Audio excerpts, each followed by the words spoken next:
Mic check 1 2. Mic check 1 2. Is anyone else Mic planning on check, carrying 1 2. this live We are. besides us? You are? Yeah. I think so. We might be. Yeah. I know they want us to stream Is it. he in the Mic check 1 2. Mic check 1 2. Yeah, 12 streaming as well. Okay. Thank you. Do you need white balance or no?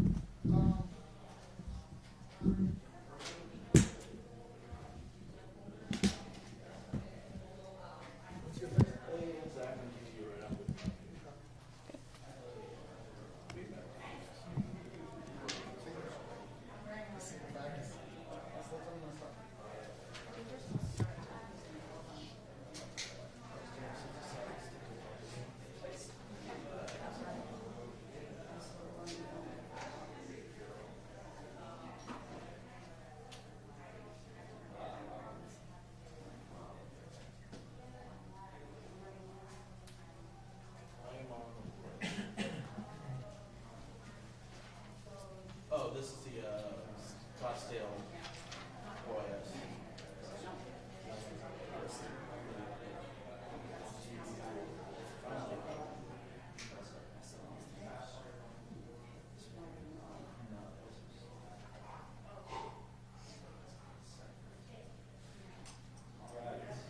Does anybody need, it's the older news release we put out that are related to this case. Does anybody else need one of those that does not currently have one?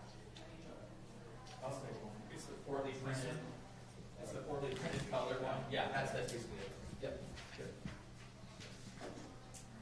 And as much as a reminder, my people in the room as anybody else, please silence all cell phones and other devices. Thank you.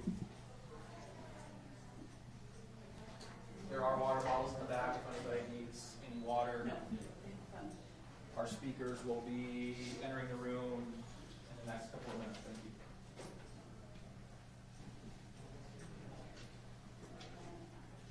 Oh, thank you.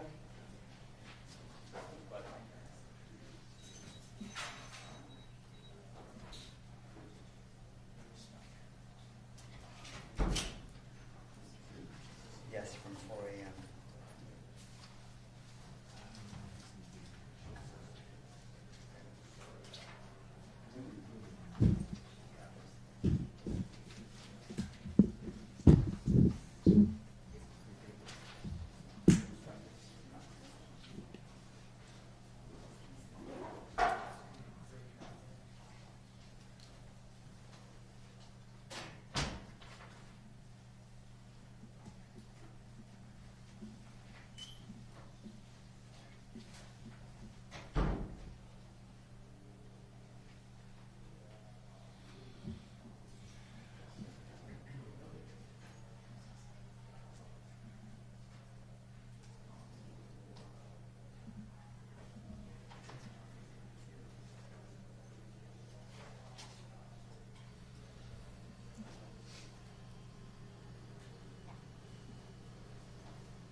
Good morning. My name is Sergeant Kevin Kwan, Q-U-O-N, and I'm a sergeant with the Scottsdale Police Department.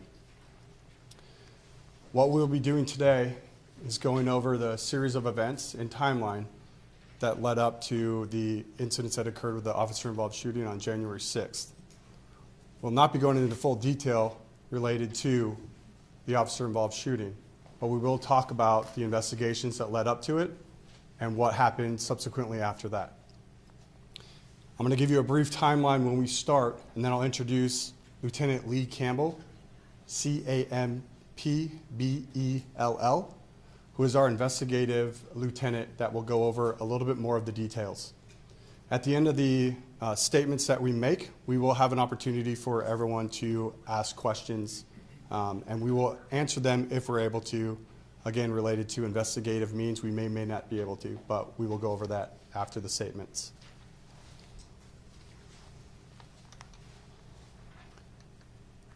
Our investigation starts back to October 12th.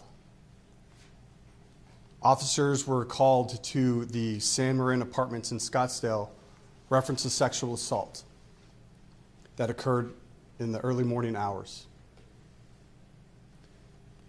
When officers arrived, our offender was gone from the scene. So our investigative team came in and began to investigate the crime that occurred that day.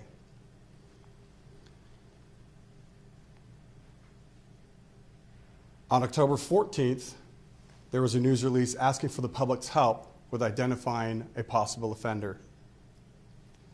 Our investigation continued tirelessly through that entire month until November 15th, when we had identified a couple potential witnesses that we again asked the public's help in identifying so that we could talk to related to this investigation.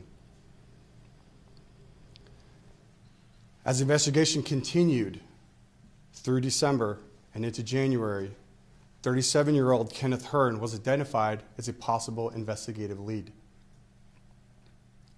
That led up to January 6th, when a search warrant was granted by a judge for Kenneth Hearn.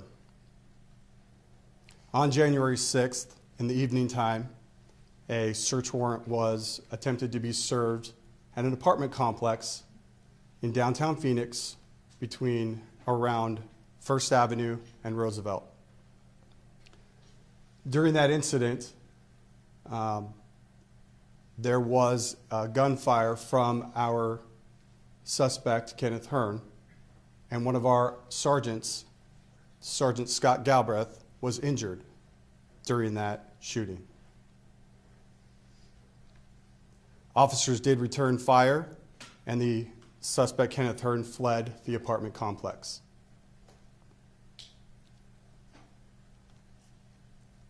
Those investigations will not be talked about at this time because they are still ongoing.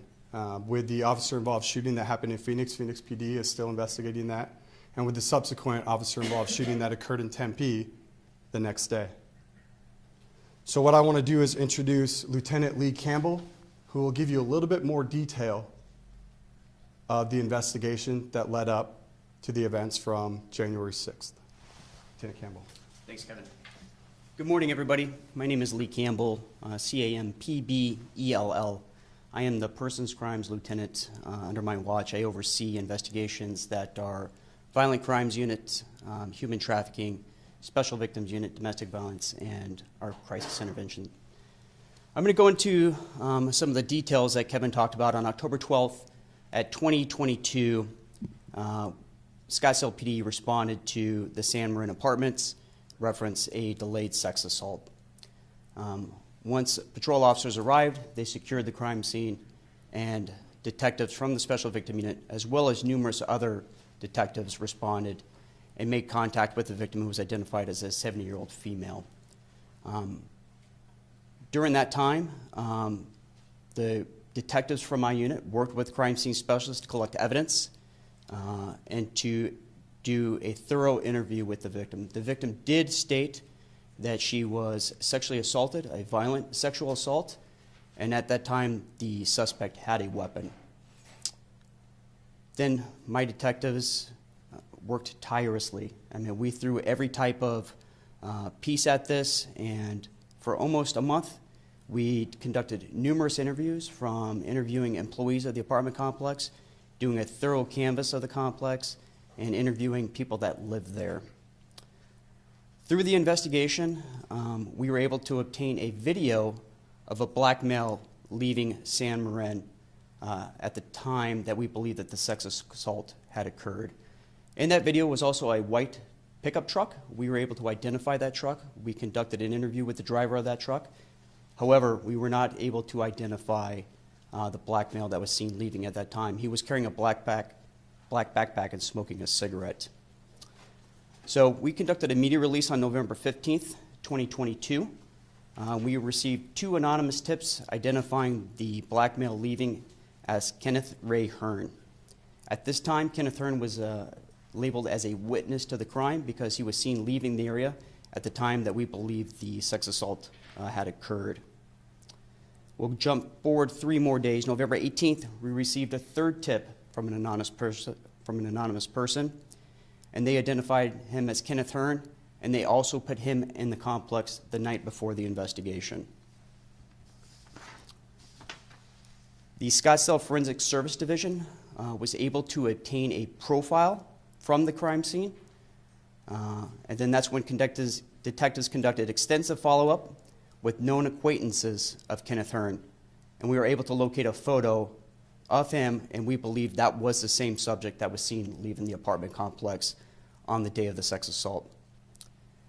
We'll go fast forward to January 5th, but please don't let it be from that time. We never stopped working. We were working tirelessly.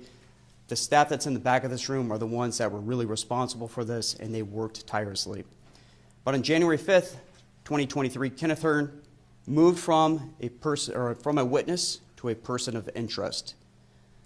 Kenneth knew that we were looking for him. He knew that we wanted to interview him, and he was actively avoiding any police contact. We even tried to have an acquaintance call him, but he refused to speak to us. Through the investigation, we did conduct a thorough investigation, did several interviews, we received numerous citizen tips, and that was able to locate Kenneth Hearn on January 6th at 1st Ave in Roosevelt. That was the night of the officer-involved shooting. On January 6th, the Scottsdale Police Department did request a search warrant for Kenneth Hearn to recover DNA, forensic evidence, and digital evidence. And he also had an active warrant for his arrest out of Mesa for failure to appear on a DUI. So on January 6th, that's when detectives from our special assignment unit went to serve the warrant on Kenneth Hearn. Kenneth Hearn was in the apartment complex and did fire, striking our officer. I will not go into anything about that investigation because after that, that will be Phoenix's investigation, so we're going to kind of bounce forward. But I'll tell you, thank you to our brothers and sisters that are out there. I mean, numerous agencies helped us, and Phoenix was a major player that night on January 6th, and they were able to locate, let me go back. At 1909, that was when our officer-involved shooting occurred in Phoenix. So we'll go fast forward. January 7th, DNA was collected from Mr. Hearn. On January 9th, our Scottsdale Crime Laboratory confirmed that the DNA collected from Kenneth Hearn was the suspect that committed the sex assault on the 7-year-old victim. On January 11th, this is less than 20 hours from the shooting, Kenneth Hearn was contacted in Tempe and it was involved in an officer-involved shooting with Phoenix. The gun that was recovered on Kenneth Hearn that morning was the same gun that was used to shoot Sergeant Galbraith. Luckily, on Tuesday, members of my staff were able to contact the victim and bring some closure to her. We work tireless hours to solve these cases. I can't thank my staff enough for the amount of work that they've done in this, and the whole purpose was to bring a violent offender off the road, and so that he cannot victimize another person. I'd also like to do some more thank yous to our patrol officers, our crime scene specialists, our investigative detectives, our crime analysis unit, our police crisis intervention, forensic service division, the Scottsdale Special Assignment Unit, Scottsdale and Phoenix Fire Department, the Maricopa County Attorney's Office, community members who provided tips and leads that identified who Kenneth Hearn was and his location, our local federal partners to include Honor Health forensic nurses, Phoenix PD, Tempe PD, the FBI, and ATF. I would be remiss as I sit here and I look back if I didn't thank 2 detectives, Ashley Hasler and Evelyn Ivanoff, for their hard work to solve this investigation. And that was all coordinated by their supervisor, Ryan Mercier. Thank you. Go ahead and open it up for questions. Can we ask about the decision to try to apprehend this man at that time, at that place, when we know it was kind of a crowded area at that time? Yeah, it's a good question. So we've been looking for Mr. Hearn for some time. We were able to, through tips and leads, we were able to finally identify him to be at that apartment complex on January 6th. At this time, the decision was made because he is a violent offender and committed a violent offense that we could not let him leave. And so that was the time to make that decision to go ahead and apprehend him for our search warrant as well as the arrest warrant from Mesa. You have a certain amount of time on that search warrant to act. We do, but this was the time that we actually put him in that apartment complex. Go ahead. Sorry, just two questions. So did he live in that apartment complex? Just for clarity. He was there at the time, Okay. so that's what I'll answer. And then also, during a press conference Friday night, the police chief described him as a violent criminal wanted for a number of crimes. Can you just talk a little bit about these previous crimes? I know there's a sexual assault, obviously you guys have been investigating, but what were some of his past occurrences with? Yeah, I'm not going to go into his past criminal offenses because that's not going to be part of our investigation, but he is a violent criminal. He does have criminal history, and so that's what I'll say on that. How long did you guys know he was in that apartment? We were able to put him there that morning on January 6th. Is there a reason why you didn't act earlier in the day?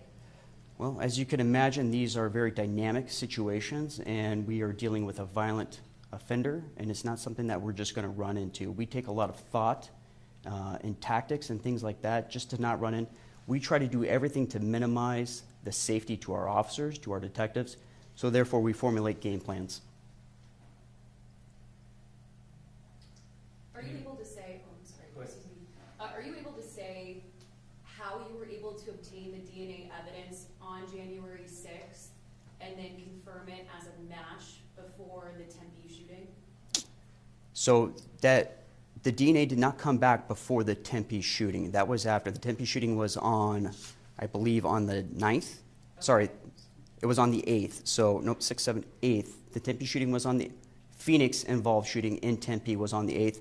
We were able to confirm this on the 9th. So DNA was collected per the search warrant from the Superior Court. That was collected, sent to our Forensic Service Division. They were able to analyze to confirm that is a match to Kenneth Hearn. I just want to clarify, the DNA that was collected was on January 6th or was days later?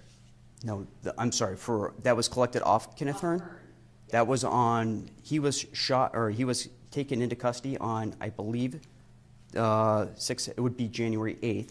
Okay, And then we got confirmation on January 9th.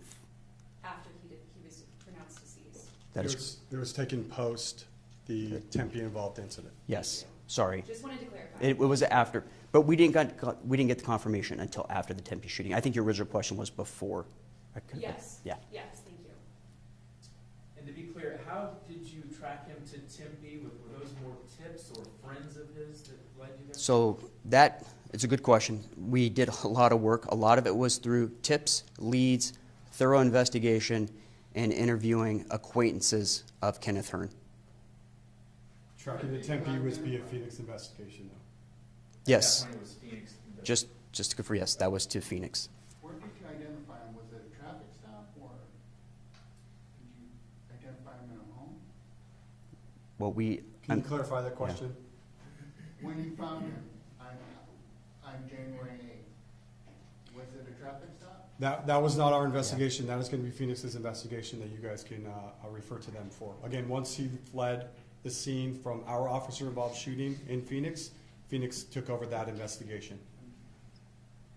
The attack on the 70-year-old, just random? Any detail about that? Through our investigation, we do not show any relationship or link between Kenneth and our victim.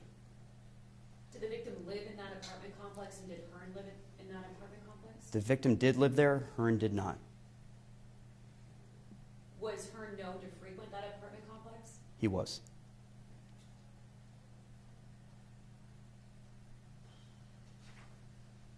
Are you able to give a little bit of, excuse me, sorry, are you able to give me a little bit more specifics how the execution of the search warrant went, and then at what point he fled? And So I don't even know if I can speak about that. That's probably a Right. Phoenix part. Once that the shots were fired, then Phoenix police took over that investigation. So I don't want to speak on That's anything okay. before that. Before the shots were fired, how was the search warrant executed? Well, that's when it comes down to the tactical side of that, and I don't want to speak for them. I ran the investigative portion of this. Okay, so you guys had the assistance of Phoenix PD to serve the warrant? No, we'll be putting out a video shortly within the next couple of weeks that will give more of the insight, kind of a critical incident debrief related to that. Go ahead. I'm wondering, I'm hoping you can answer this question, and I apologize if this is inaccurate, but it seems like in December, the police department submitted a case involving Hearn, with supposedly false identity. Can you give a little insight into that? That is correct. He was arrested and he provided a fake name and signed some documents under a fake name. And so that's what that was for. I believe it was for an assault in a DC. An assault and what? Disorderly conduct. Anything about the officer who was shot? We understood originally the bullet maybe came through a wall, and can you tell us where on his person he was hit and how he's doing now? So initially, during the service of the search warrant, our sergeant was struck from rounds shot by Kenneth Hearn that came through the wall and struck our sergeant in the abdomen. Our sergeant is doing well, has been released from the hospital, and is set to make a full recovery. So we are thankful that, again, our fire medic personnel was on scene with him to be able to treat him right away, as well as people at the hospital and all the medical personnel involved with it. Did it somehow inch past? I assume he's wearing protective gear. Did it find a little gap in there somewhere, do you know, or is that? It did strike him and injured him, so. I guess Mhm. Did Hearn break into the apartment or like into the victim's apartment, or how did he get in? Are you talking about the original investigation? Yeah. Yeah, we released that. Mr. Hearn went into the victim's apartment through an open patio door. If he was known to frequent that apartment, are you looking to add any additional charges or seek out an arrest for a person who was possibly staying with? We still have that investigation going, and there is potential. Yes. Could you just talk a little bit about the next steps moving forward? Is this case closed, or what is next for you guys? So our case is closed for the victim. Yes, however, the investigation is still ongoing with known acquaintances potentially for Mr. Hearn. We're still running an active investigation on that. I know you can't give a lot of specifics because it appears to be gruesome with the attack on the 70-year-old woman. Are you able to just give some details about what happened and how she called 911, anything like that you guys were alerted? I'm not going to go into the details because I know the victim is watching this, and out of respect for her, I'm not going to go into that. But it was a violent sexual assault, and the offender had a gun at the time. Is that kind of a warning for locking doors and windows kind of thing? I mean, you never know. So we did talk about this in our original news release. Anytime that you are at home or when the weather seems to cool down a little bit, we want to make sure that you are staying vigilant for yourself. Having alarms, having bright lights, it's all the stuff that we talk about from crime prevention in itself as a deterrent. It's not necessarily saying there's no blame on the victim at all. That is not the case of what we're trying to talk about. But we just need to be cognizant of that and give yourselves every opportunity at any given time to help protect yourself with it. Are there any more questions? Can you say who's running the investigation for each separate OIS? So it's Yes. Phoenix PD for the first, and then it's Tempe Police for the second? Correct. Our Scottsdale Police officer-involved shooting is being investigated by the Phoenix Police Department because it occurred in Phoenix. Phoenix's officer-involved shooting is being investigated by Tempe Police. And then you mentioned video will eventually come out showing what led up to serving that warrant. That's going to be issued by Scottsdale Police Department, although it is ran by Phoenix and Tempe separately? So we will do a critical incident debrief video that will give a little bit into what led up to the shooting for our officer-involved shooting. So that's the search warrant. Correct. And that should be coming out within a couple weeks or so. And maybe just one, how important were those tips that came in, and could you do it without them? Kind of, What we like to say mostly is that we appreciate our community's support. When something like this happens, it is imperative that we work alongside with our community and allowing them to assist us when we may reach an avenue that leads to a block. And so having our community members reach out, let us know of what they're seeing. We talk about this all the time of, if you see something, say something. That's exactly what our community members are doing here to help get this violent offender off of the streets.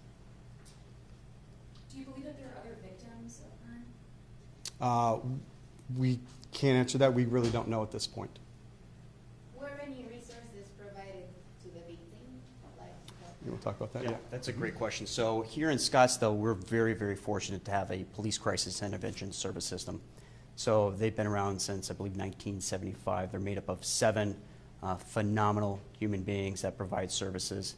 The day that our victim reported this, we provided a PCIS specialist, Diana Imperial, and she walked with her and was with her through this whole process. So they are provided services and anything else that they need, that we can provide them those types of referrals as well. But she was well taken care of. I apologize if I missed this. Why was Scottsdale the lead agency on it if she lived in Phoenix, downtown Phoenix? No, she lived in Scottsdale. She did? That is correct. Yep. I thought you said that she lived in the apartment. Our victim lived in San Marin Got it. in Scottsdale. Thank you. Yeah, you're welcome. Can you just talk generally speaking about what it's like for officers to execute these warrants? I mean, do they go in thinking these are always dangerous type situations? I mean, just kind of generally speaking what it's like. Yeah, I will say that any type of search warrant, it's an unknown. And so when you make unknowns, and especially when you're dealing with a violent offender like Kenneth Hearn, it raises the stakes. So therefore, we do, I think the question was, why didn't we just act immediately? We pre-plan. We take every type of precaution to ensure that not only the public is safe, but as well as our officers. I've been doing this for a long time, and every time it goes out, I might get a little heartbeat. It goes up a little bit. So yes, these are, the men and women that do that are courageous. Is there anything you would have done differently for serving that warrant? We don't really speculate on what we could have done differently. There's always debriefs that come afterwards that what could we do better in the future. But that's why Lieutenant Campbell is talking about. We pre-plan. These are all dynamic situations that happen every single time that we do it, and they're not the same. There are different residences, different apartments, different areas where search warrants can get served. But our special assignment unit and our SWAT team train constantly for evolving situations. So again, we don't speculate, we learn from it to hope that we can do something differently in the future. Have you guys provided any information, sorry if I just missed this, but on where that apartment complex was in Phoenix? Yeah, it was right near First Avenue and Roosevelt in downtown Phoenix.